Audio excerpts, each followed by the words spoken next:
I love cats. The internet loves cats, and it seems that evolution also loves cats, because some very cat-like things have evolved quite a few different times throughout the history of life. When unrelated organisms end up evolving to look very similar to each other, or have very similar features, this is a phenomenon called convergent evolution. It's much more prevalent in animals than you might expect, but this makes sense considering how natural selection operates. The anatomical features that best enable an organism to survive and reproduce will be the ones that get selected for. And so if two unrelated animals have a very similar way of life or live in the same environment, then they can end up looking very much alike. This is seen throughout the fossil record, and even among various living animals, and we've already looked at how turtles, crocs, and moles have all evolved on more than one occasion.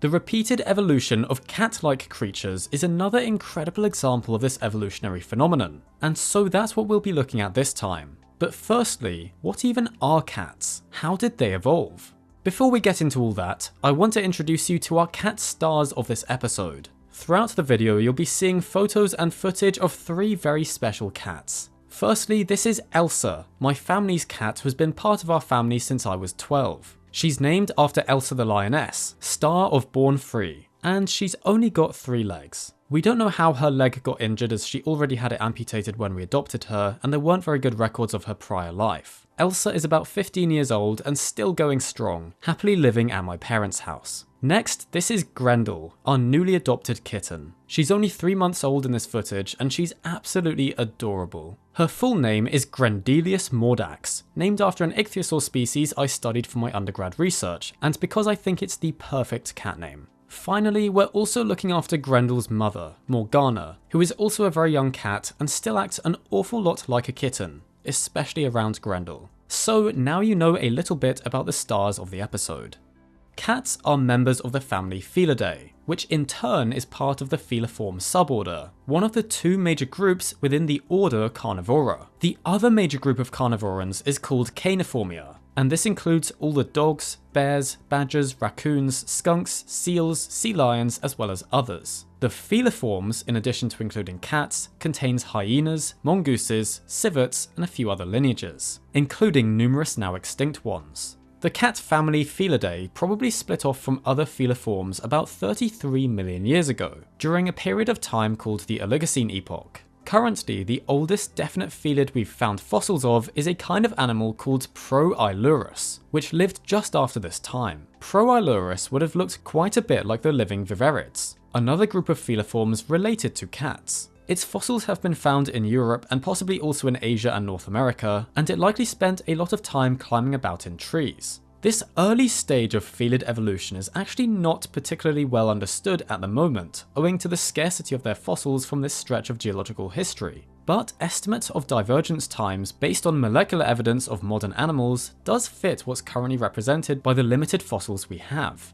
So the true cats emerged sometime between around 33 and 28.5 million years ago. After Proailurus, fossils of a creature named Pseudailurus start turning up in the fossil record in Europe, Asia, and North America, from a stretch of time known as the Miocene epoch. Again, the details of cat evolution around this time are quite murky, and the number of species of Pseudailurus is somewhat unclear. It seems likely that Pseudailurus is something called a complex. Essentially, it represents more of a grade or type of prehistoric felid with no strict definition at the moment and multiple names for the different groups of species included. All subsequent lineages of cats then appear to have evolved from within this Pseudailurus grade or something very much like it.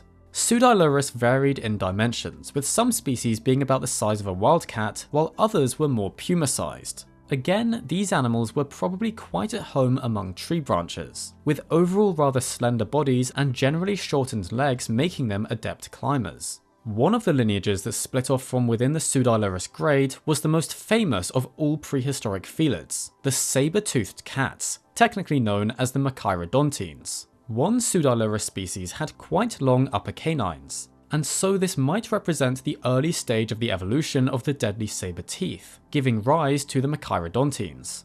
The oldest true member of the saber-toothed cats that we've found so far is Myromachairodus, known from fossils found in Turkey and China dating to between 12.5 and 9.5 million years ago.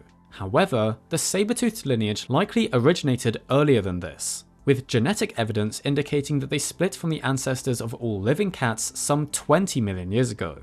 The saber-toothed lineage gave rise to several different subgroups, including the scimitar-toothed cats such as Homotherium, the metaileurines such as Dinofelis, and of course the iconic Smilodontines, including Smilodon, which terrorized prehistoric North America. The saber-toothed cat lived until just 11,000 years ago, with Homotherium and Smilodon being the last surviving species. Now, later in this video we're going to be encountering quite a few other cat-like animals that also had saber teeth comparable to the Machairodontines. And this is actually going to be the topic of another convergent evolution video I've got planned for the future, looking at every time saber teeth evolved. Such teeth appeared in several cat-like lineages as well as numerous not so cat-like ones, so I think that would be fun to explore in another video. Anyway, heading back to the evolution of true cats, the other major subfamilies within Felidae are Felinae and Pantherinae, the so-called conical-toothed cats. Pantherinae includes lions, jaguars, leopards, tigers, snow leopards, and clouded leopards, while Felinae includes every other living cat species. These groups share a common ancestor that lived in Asia, and according to genetic evidence, the two lineages split off from one another some 10.8 million years ago. Both felines and pantherines adapted to all sorts of environments and niches on most of the planet's continents, dispersing from Asia in several different waves over the past few millions of years. By at least 9,500 years ago, humans were domesticating cats, as indicated by archaeological findings on Cyprus that date to this age. These finds include a child buried with a cat, hinting at the strong bonds between species even at this early point in time. Since cats were not native to the island, it shows that Neolithic farmers were bringing these animals to the island from elsewhere. This love that humans have for cats has clearly lasted a very long time, and it's a good job we eventually invented the internet so that we could look at cat videos all day long. I'm sure that's what those Neolithic people intended to happen one day. But, strangely enough, the so-called true cats, the felids, were not the original cats. There are several lineages that appeared earlier on than the felids which look remarkably cat-like. One such example is the family Oxyinidae. This group first turns up in the fossil record around 59 million years ago, not long after the non-bird dinosaurs had gone extinct. They are not quite members of the order Carnivora, the big group that includes the cats, the dogs, bears, seals, and all the others. So they're not especially close relatives of the true cats, and they have a separate origin from them. However, some species of Oxyinids do superficially resemble cats. Oxyinids started off as fairly small weasel-like creatures, but species such as the 50 to 46 million year old Patriofelis were about the size of a jaguar and looked a bit more cat-like. Patriofelis had proportionally quite short legs and a long body, and seems to have been a terrestrial ambush predator of large animals. They had rather broad snouts, plus flexible elbow joints and forelimbs to help in grappling with prey. Patriofelis, like all Oxyinids, also possessed specialized shearing teeth near the back of the jaws, called carnassial teeth. These are modified cheek teeth that essentially work like scissors, with self-sharpening edges that are very efficient at slicing through flesh. Carnassial teeth are one of the key anatomical traits in a lot of members of Carnivora, and if you watch your dog or cat eating, you'll likely be able to see them biting down with the sides of their mouths. That's them engaging the carnassials. These teeth have convergently evolved among mammals a few times, and they seem to have had an independent evolutionary origin in the Oxyinids too, another feature that makes them pretty cat-like. Another very cat-like Oxyinid species is Diegoailurus from California, which is part of the subgroup Machairoidines. These Oxyinids also have saber teeth, and they are in fact the oldest known saber-toothed true mammals, so we'll come back to them in the saber-tooth convergence video. Paleonyctus from Europe and North America could also be considered fairly cat-like, as could Sarcastodon, the biggest Oxyinid we've found so far. This species was uncovered in Mongolia, and may have reached as much as 800 kilograms in weight and 3 meters in length. This beast is known from some very large fossils of the skull, and shows clear adaptations for bone crushing to get access to marrow inside, in addition to having teeth for shearing flesh. So this thing was essentially like a bear-sized hyena-cat hybrid, rather an awesome if somewhat terrifying animal. Related to the Oxyinids are the hyenodonts, which also include some species that might be considered convergent with cats. Despite the name, the hyenodonts are not closely related to hyenas, and they don't really have the specializations that hyenas do for bone crunching. Instead, they mostly look more like dogs. These would have been impressive predators too, and they survived for much longer than the oxyinids, going extinct around 9 million years ago, whereas the oxyinids died out around 40 million years ago. Despite mostly not looking very cat-like, they do again all have convergently evolved carnassial teeth, and there's a particular species called Simbacubwa that I wanted to briefly mention. The name Simbacubwa comes from the Swahili for big lion, and it lived about 22 million years ago in Kenya. It was even larger than a modern lion and was a specialized hypercarnivore, potentially filling a different niche to today's African big cats by specifically going after very large ancient elephants and rhinos. Its skull is still overall quite a different shape to cats though, but it's such a cool species that I had to at least mention it.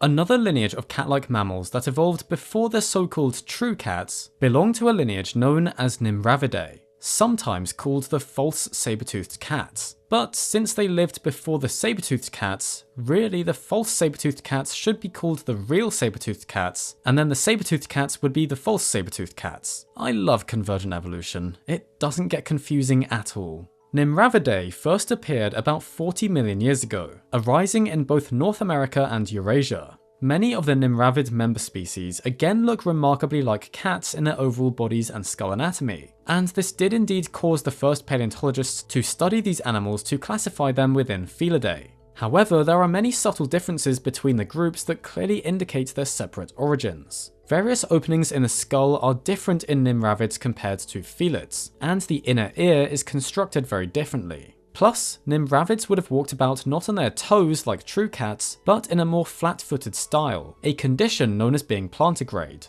The long saber teeth of certain Nimravid species are also generally more conical and not as flattened from side to side as in the true saber-toothed cats. The Nimravids varied in dimensions from house cat-sized species to jaguar and lion-sized ones, such as Hoplophonius in North America and Quercylurus from France. Nimravids would mostly have been ambush predators, likely preying on extinct kinds of hoofed mammals, including early horses and rhino relatives. The Nimravids became extinct in North America some 26 million years ago, resulting in what's come to be known as the cat gap, the absence of any cat-like predators on the continent for 7.5 million years, until the felids spread to North America from Eurasia about 18.5 million years ago. Another feliform lineage with a contested classification history is Barbarophilidae. These are more saber-toothed cat-like mammals that researchers previously considered to be a distinct family from the Nimravids, although some more recent work suggests they may in fact be a subgrouping of them. The Barbarophilids first show up in the fossil record about 17 million years ago, and mainly inhabited Eurasia and Africa. One genus, the massive Barbarophilus, made it over to North America some 13.6 million years ago, where it prowled the ancient landscapes until about 7 million years ago. This animal had enormous saber teeth, accompanied by large flanges of bone on the lower jaw, into which the canines would slot. Similar flanges are also seen in some Nimravid species, such as Eusmilus. The reappearance of massive saber teeth and the overall cat-like anatomy of the Barbarophilids again suggests these were hypercarnivorous ambush predators, filling a cat niche while also coexisting with the true saber-toothed cats, the Machairodontines, throughout the time the Barbarophilids existed for. The question of whether or not the Barbarophilids are their own distinct lineage or are a subfamily within the Nimravids is relevant to our discussion of convergent evolution. If the Barbarophilids are separate from other feliforms, then very cat-like forms with saber teeth would have convergently evolved within the feliforms on at least 3 different occasions. However, if, as recent research is leaning towards, the Barbarophilids are a subfamily of Nimravids, then there are only 2 convergent lineages. Still, the degree of convergence is pretty impressive.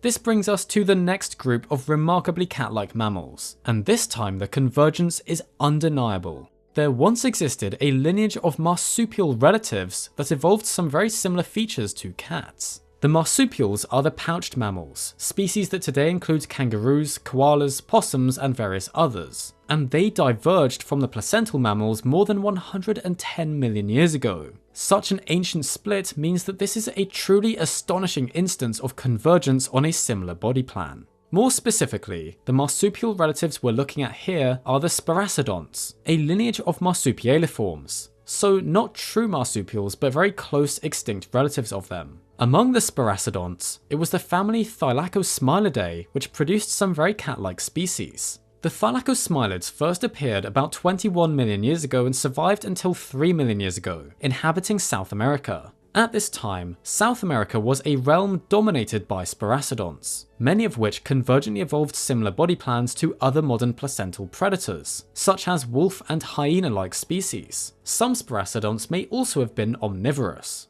The most well-known of the Thylacosmilids is the jaguar-sized species Thylacosmilus atrox, known from Argentina and living between about 7 and 3 million years ago. This predator would have been truly spectacular to see in the flesh. As in various other cat-like lineages, Thylacosmilus again had fearsome-looking saber-toothed canines, and overall it had a superficially cat-like body plan. Plus, it also had very prominent flanges on the mandible that the canines would have slotted into, making this another convergence with the Barborophilids. However, upon looking closer at Thylacosmilus, numerous interesting differences also become apparent. Its skull anatomy was rather unique, as it possessed dome-shaped maxillary bones that would have given its face an almost bulbous appearance. The canine teeth of Thylacosmilus would also continuously grow throughout life, unlike those of felids. In addition, the shape of the enormous teeth was different from felid sabertooths, having a subtriangular shape in cross-section rather than being blade-like. The other teeth in the mouth were also quite different, as these marsupialiform sabertooths seem to have had highly reduced incisors, while the rest of the teeth are rather small and there's no evidence of carnassial-like teeth evolving, those specialized teeth that act like scissors to shear flesh found in the mouths of cats, dogs, and other members of carnivora. As for the rest of the body, various convergences with true saber-toothed cats are apparent, driven by similar selection pressures and possibly hunting styles. The neck was relatively long and powerfully muscled, similar to saber-toothed species such as Homotherium. However, Thylacosmilus would not have had retractable claws, and seemingly had more robust but shorter limbs than a typical cat.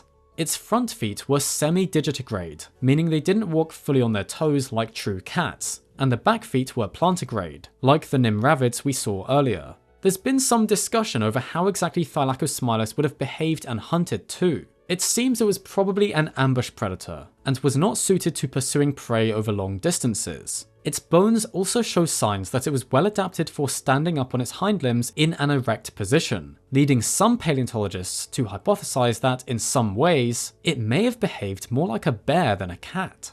Older ideas about Thylacosmilus's lifestyle assumed that it was a super saber-toothed predator, due to the formidable teeth that actually dwarf those of many placentals, picturing this animal as a highly specialized hypercarnivore that wielded its ever-growing canines in a similar way to the Machairodontines.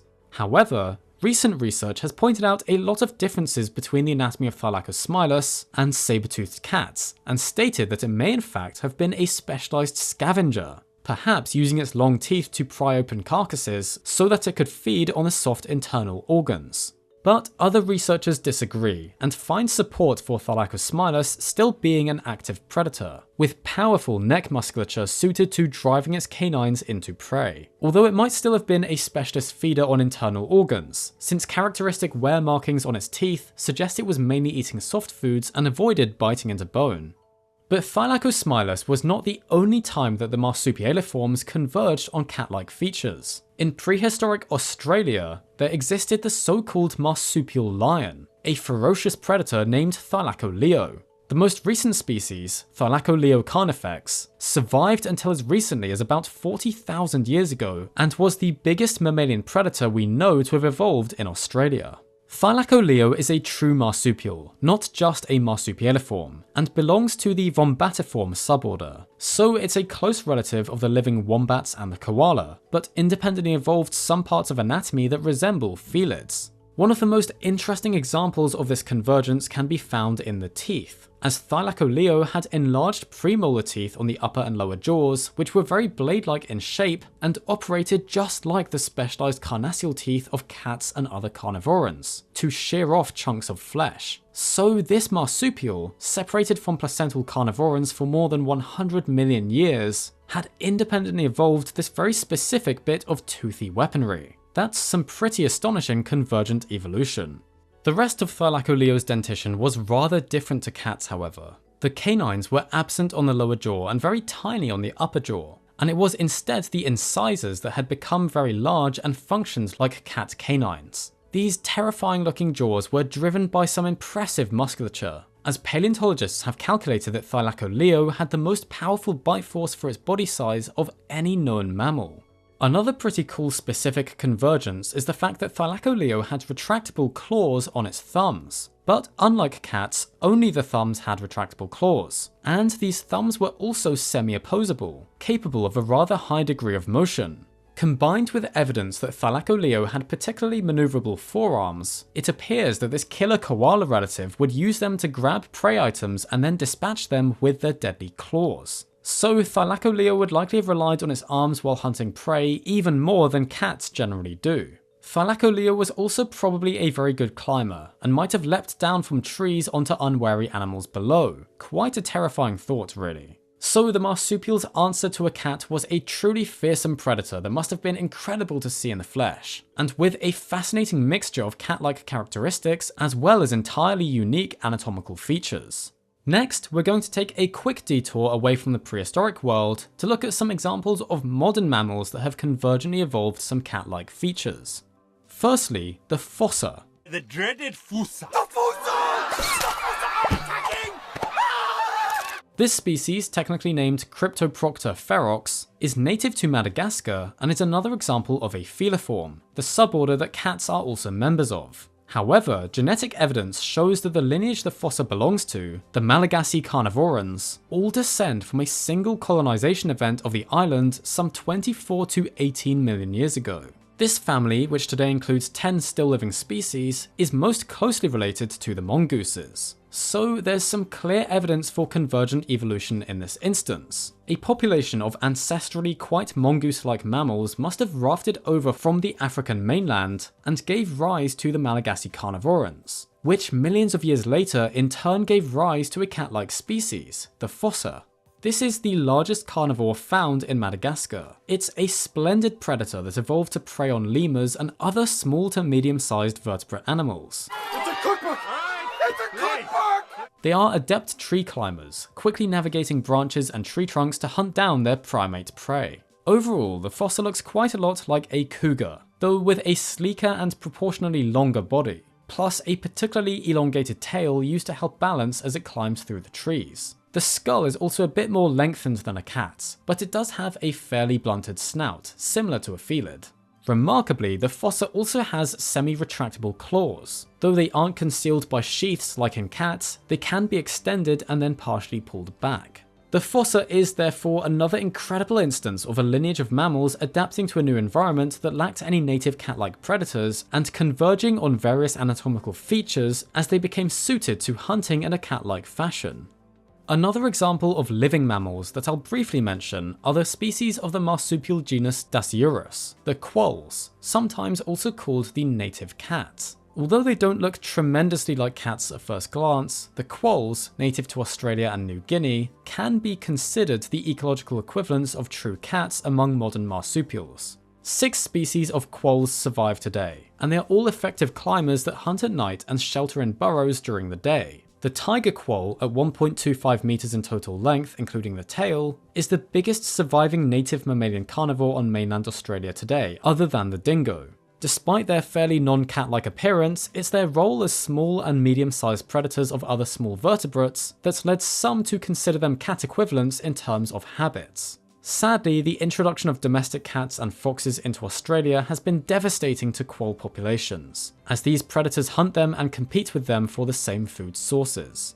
So far, we've only looked at mammals, and a few of them have been fairly cat-adjacent already in terms of their relationships. But now I'm going to throw a major curveball at you. What if I were to tell you that there was a croc which convergently evolved with cats? I promise I'm not making this up. There was a species of crocodiliform, so not a member of the group that includes modern crocodiles but still related to them, called Pachysuchus, which has a skull and teeth remarkably like a cat. In fact, the name Pachysuchus even comes from the Swahili word paka, meaning cat. This crocodiliform lived more than 70 million years ago and was uncovered in southwestern Tanzania. It was a small animal, about half a meter in length, and was a fully terrestrial species. Its skull is short and broad, with a robust lower jaw and very distinctive teeth, which are differentiated into 3 different types, much more like the condition in mammals, instead of other crocs, which tend to have teeth that are mostly the same shape all the way along the jaws.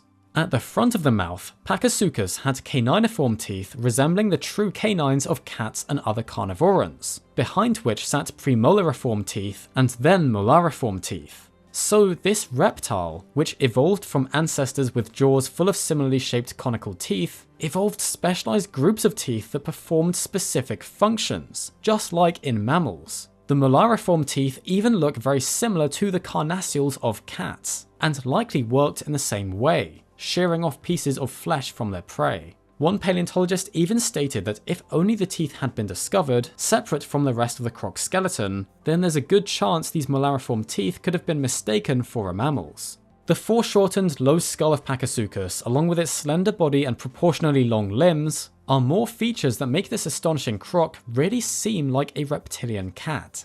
Strangely though, Pachysuchus did still have heavy bony armor plates on its tail, called osteoderms, which seems to contradict the agile nature of the rest of this animal's body. So clearly it was a very unique animal, and it's a fantastic creature to finish off this look at every time things evolved into cats.